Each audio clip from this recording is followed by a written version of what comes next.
I'm sure that you are aware as to how land is formed. There are many factors that lead to the formation of land, like weathering of rocks, climate of a region, temperature, sunlight, time, etc. The formation of land leads to a change on the surface, like every layer changes over time. These changes differ from region to region. Today, we are going to study about one such aspect and the other factors and results of its formation.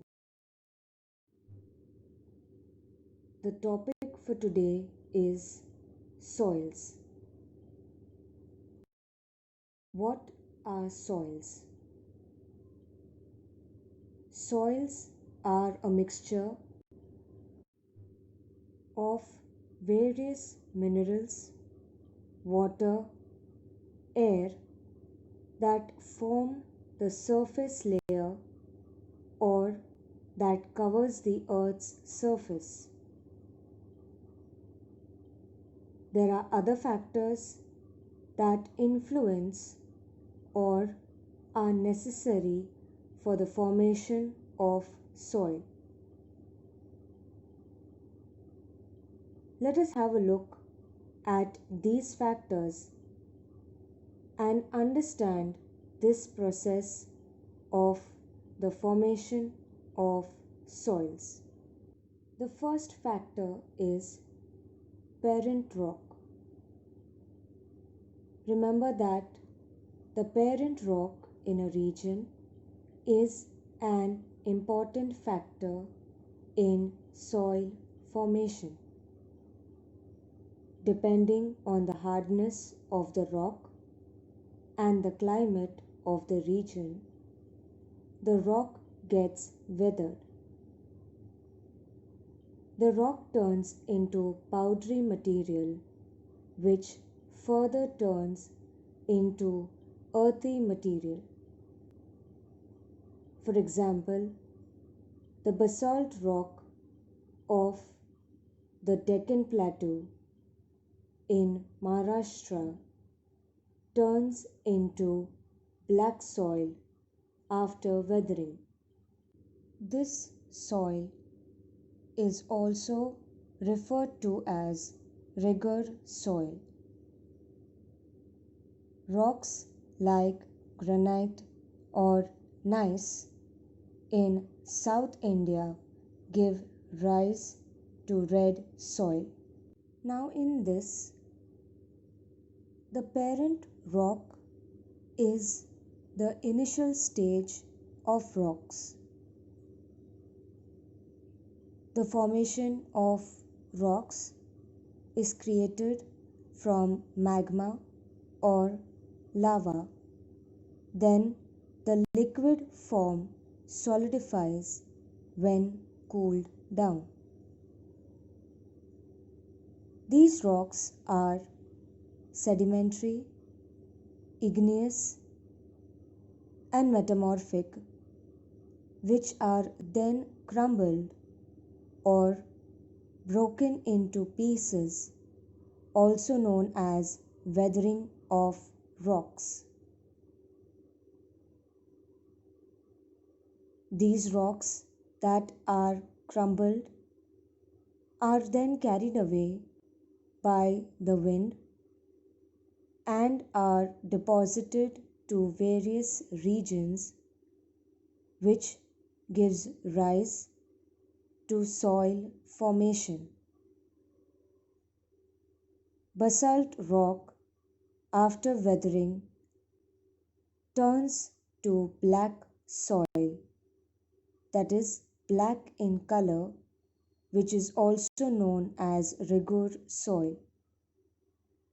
And granite and gneiss gives rise to red soil. The next factor is regional climate.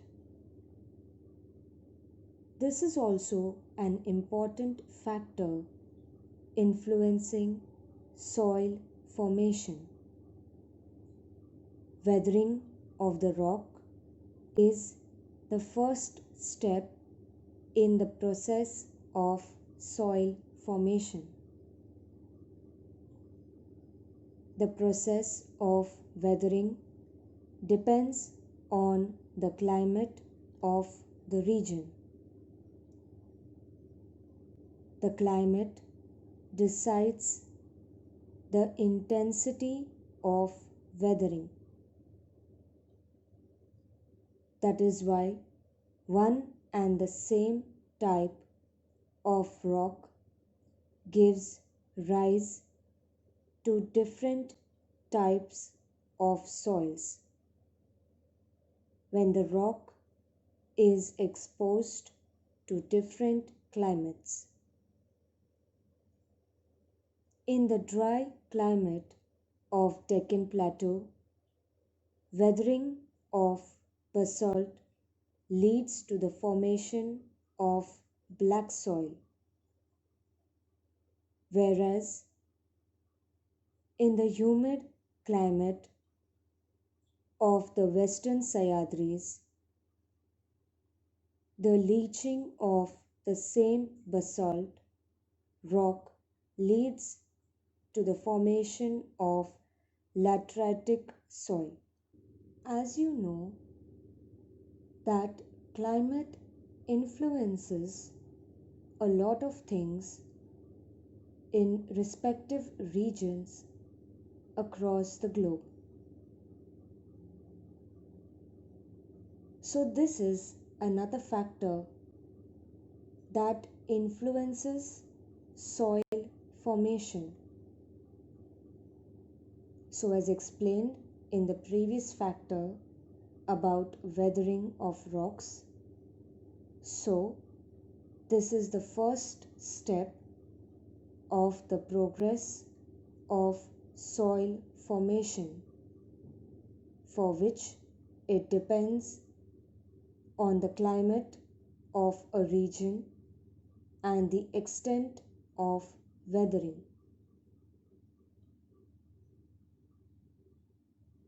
So that's why one type of rock can give rise to various soils when it comes in contact with different climatic conditions.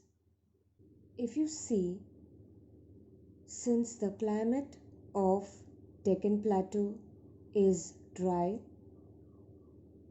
so due to weathering, the basalt rock leads to the formation of black soil, and Western Sahyadris being a humid climate, the crumbling of the basalt rock leads to formation of lateritic soil.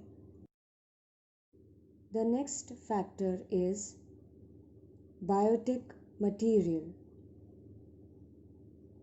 The weathering of rocks turns them into powdery material, but this powdery material is not soil. To turn such powdery material into soil, it is necessary that biotic material gets mixed into it. The biotic material comes from the decomposition of the remains of the plants and animals in that region. The vegetal litters, roots of plants, remains of animals, etc. get decomposed due to water. Microorganisms and certain other organisms help decompose the dead remains of organic materials. The biotic material thus produced gets mixed into the soils and is called humus. If the proportion of humus in the soil is greater, the soils become fertile. The process of decomposition by living organisms takes place continuously. Nowadays, production of vermicompost is undertaken on a large scale. Try to understand the process of producing vermicompost or compost.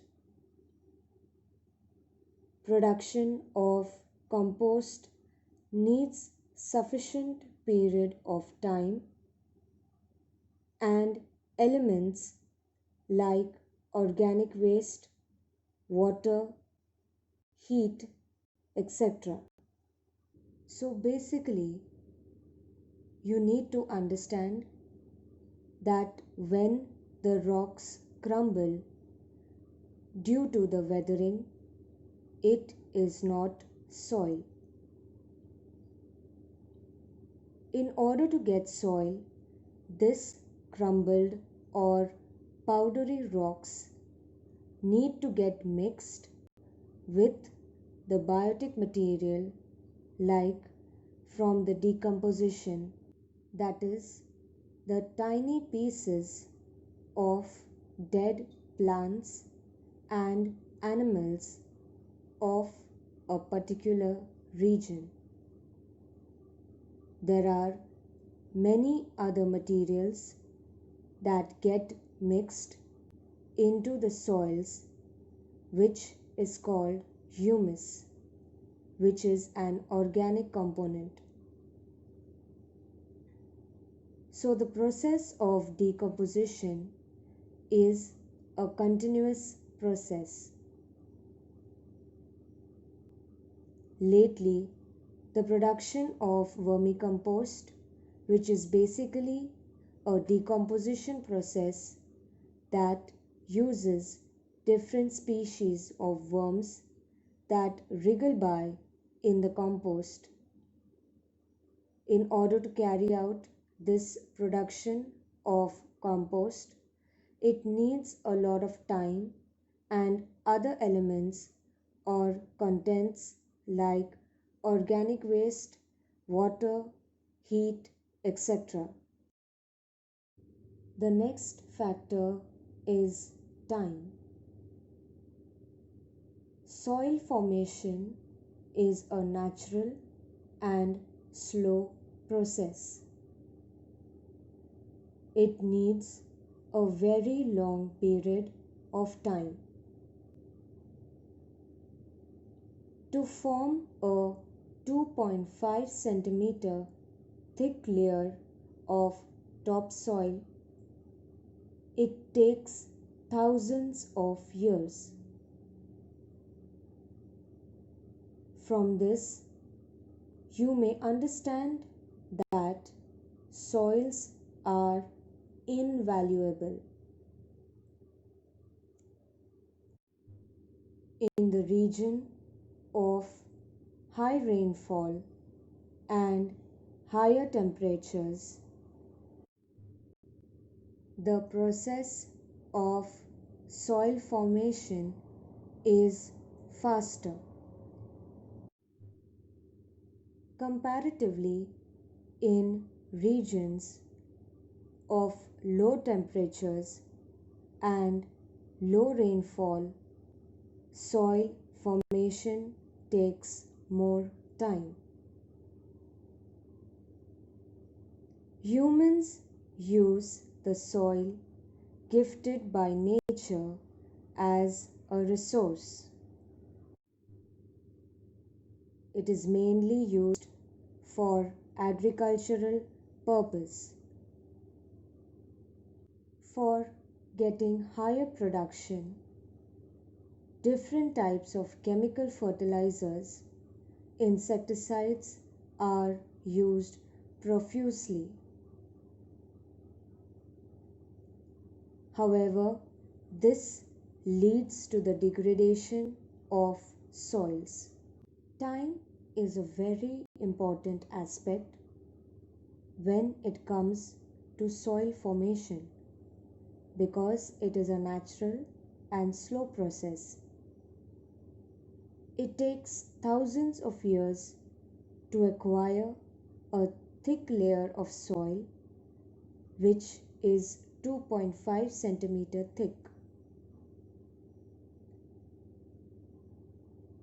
Therefore, in regions where the temperature and rainfall is high,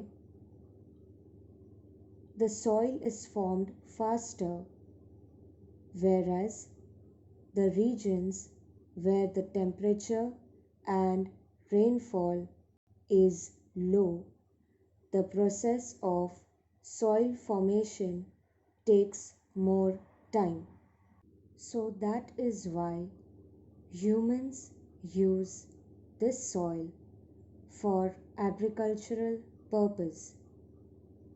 Different types of chemical fertilizers, insecticides, etc. So this leads to degradation of soil. An important component of the living world on the earth is plants. For the production and growth of plants, soil is indispensable. They provide support to plants.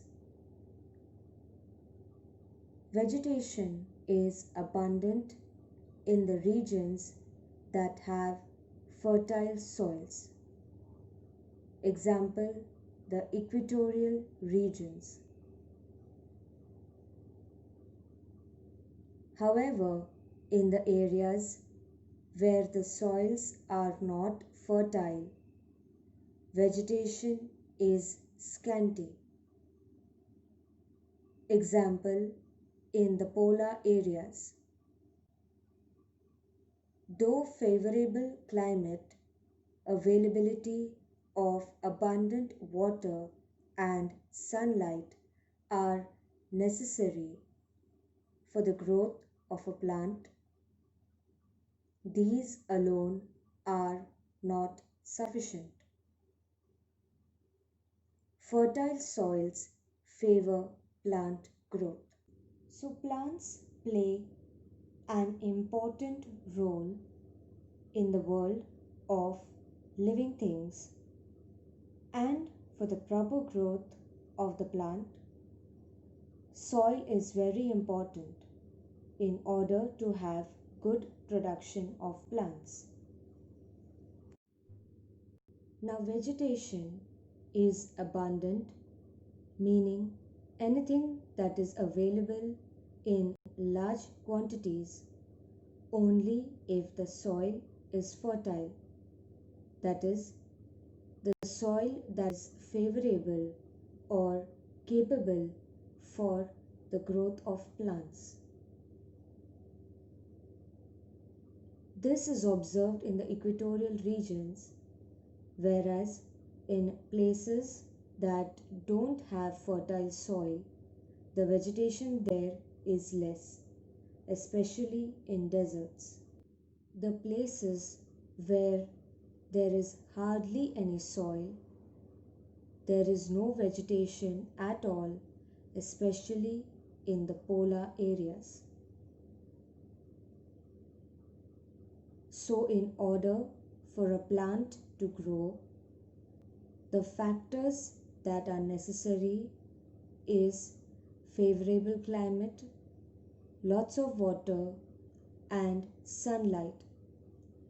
Similarly, even soil is very important for the proper growth of the plants.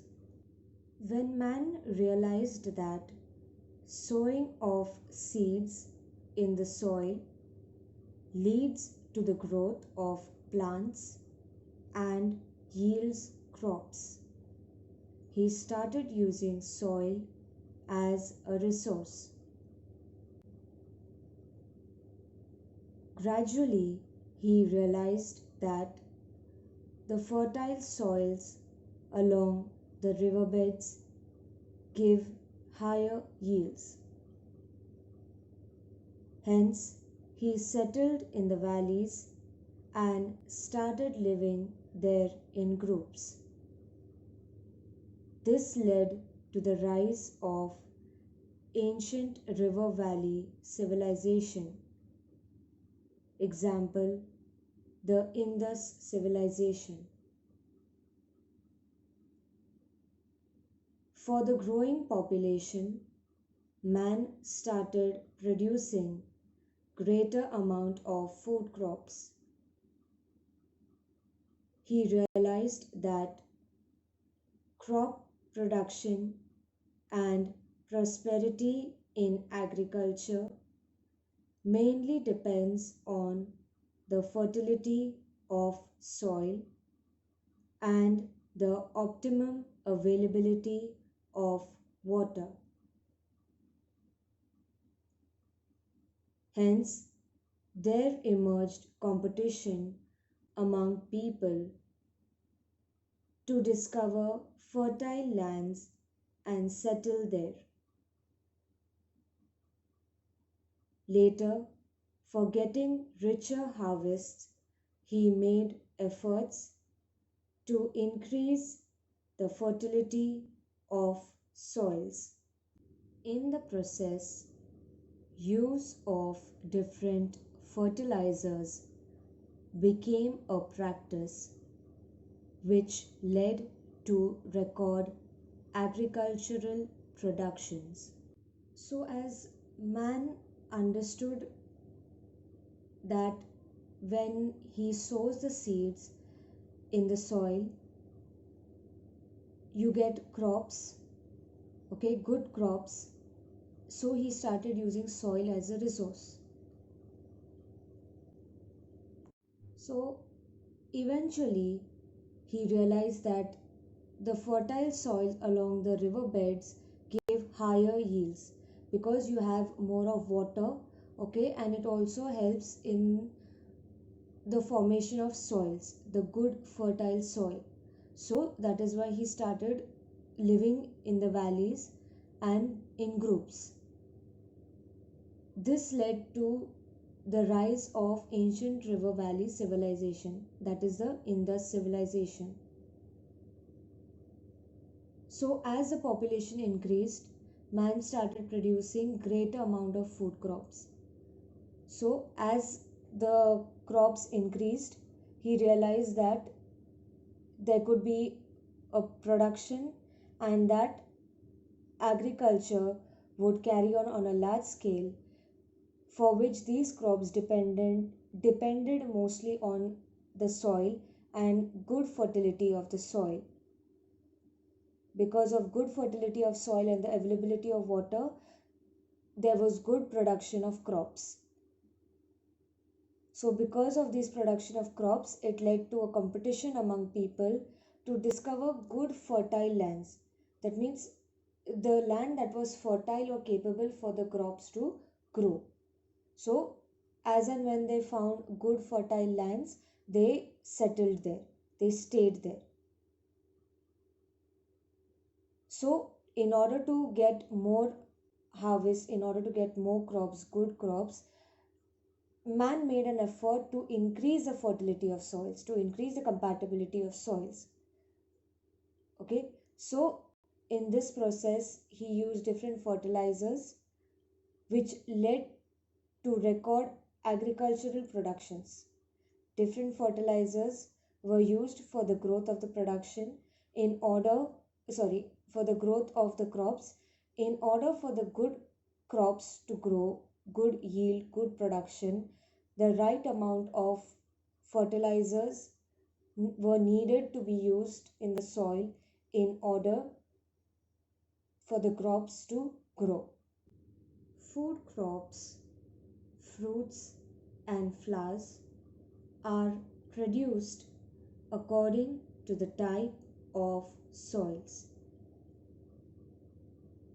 Food crops like jowar and bajra are produced in the Regur soils of Maharashtra plateau, while soils in Konkan, Kerala, Tamil Nadu, and Karnataka region produce rice.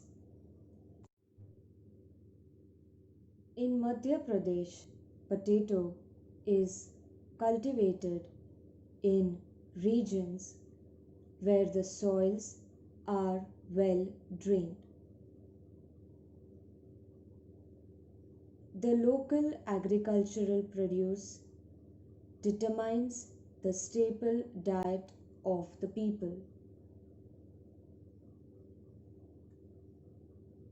The regions where soils are not arable need to fulfill their food requirements through import. For example, countries like Saudi Arabia, Qatar, Oman, etc. fulfill their requirements by importing food from China, India, and the USA. The regions where soils are fertile can be self reliant as far as the food production is concerned. Hence, human settlements get concentrated in such areas. Agro-based industries flourish in these areas at a later date. For example, sugar factories develop in the sugarcane producing areas. Fruit processing industries develop in the areas of fruit production, etc. These regions later show the signs of development. You have studied the major soil types of Maharashtra. On the basis of the soil's color, texture, formation process, thickness of layer, etc., we can divide the state's soils into 5 major types. Coarse soil. This soil type is a result of weathering and low rainfall. This soil can be found in the hilltops of the western part of the plateau. Example: Ajanta, Balaghat, and Mahadev Hills. The proportion of humus is negligible in this soil. Regur or black soil. It is found in areas of medium rainfall in the valleys and alluvial plains of river basins. Two types of this soil are found. Dark black soil is found in the western part of Deccan Plateau,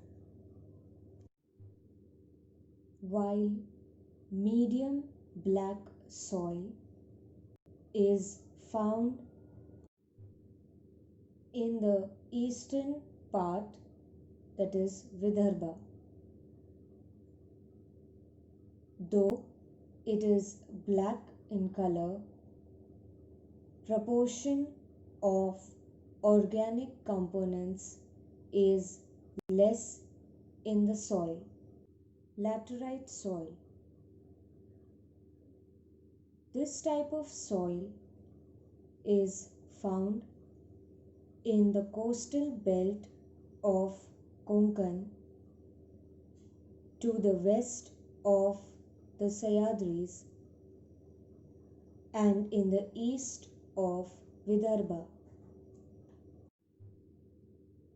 In areas of very heavy rainfall, the eroded rocks get washed away in a large quantity.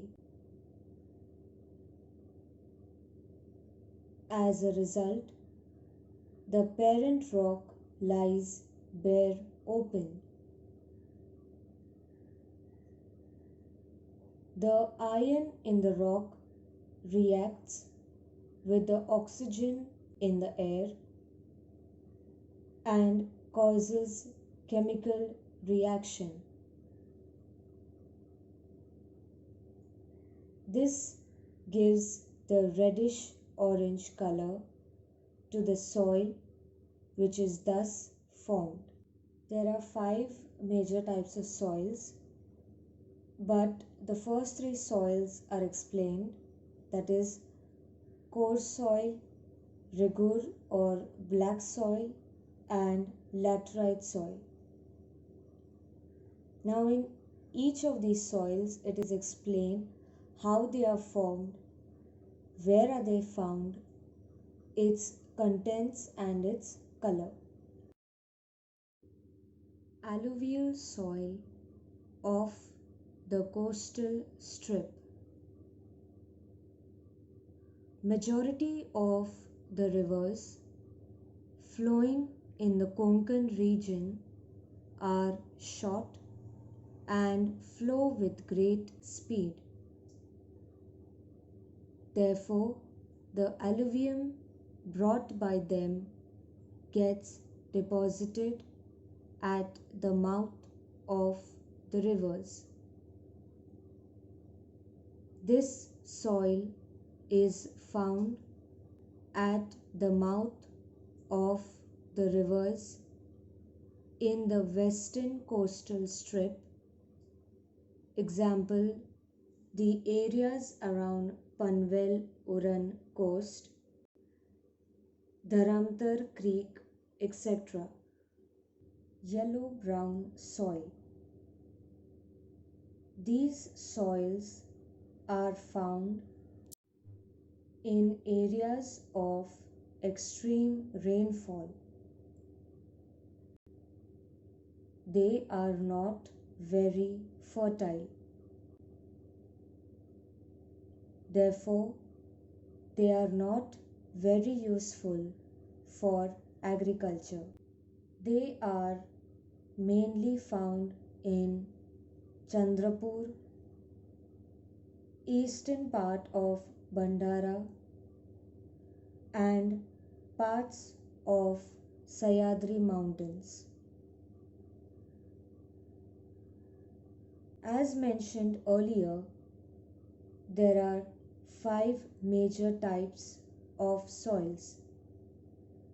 The first 3 were explained,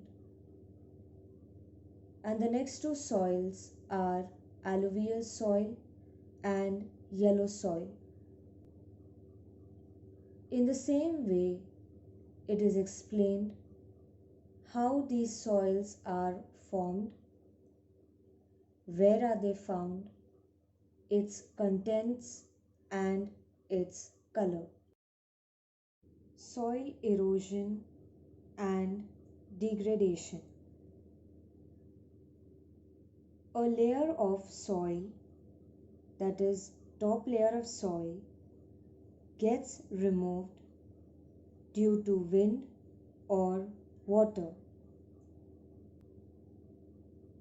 This means that the soil gets eroded. Running water, climate, and diversity in the physiography are reasons of soil erosion. The soil quality may get lowered due to certain reasons. This is called degradation of soil. To obtain a higher agricultural yield, chemical fertilizers, insecticides, weedicides, etc. are used. The excessive spraying of chemicals and use of chemical fertilizers leads to soil degradation.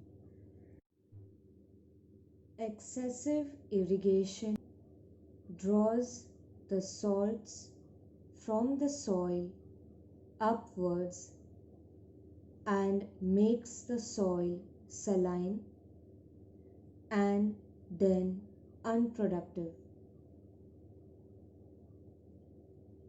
Due to excessive use of chemicals, their residues remain in the soils for many years. They become a threat to the existence of microorganisms in the soil. It leads to lowering of the humus content in the soil, and the plants do not get micronutrients. If the pH of the soil thus gets disturbed, it is a sign of soil degradation. Now, in soil erosion, it takes place when the upper layer of soil is naturally removed because of wind or water. There are various other factors that cause soil erosion. There are many reasons that affect the quality of soil. This is known as soil degradation. Soil erosion and soil degradation are two different concepts. Soil erosion takes place when the upper layer of soil is removed naturally, whereas soil degradation is observed when the quality of soil reduces because of various reasons. There are many chemical and fertilizers that are used in order to produce good crops. But if these materials are used in excess, it may affect the soil and lead to soil degradation. Excessive use of water makes the soil more salty and also affects the production of crops. Another effect of excessive use of chemicals is that after being used, the remains of these chemicals stay back in the soil for years together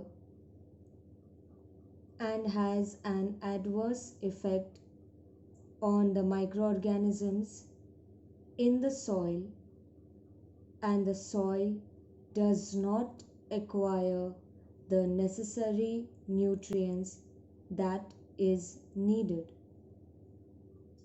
The pH level, that is, the soil reaction, gets disturbed and leads to soil degradation.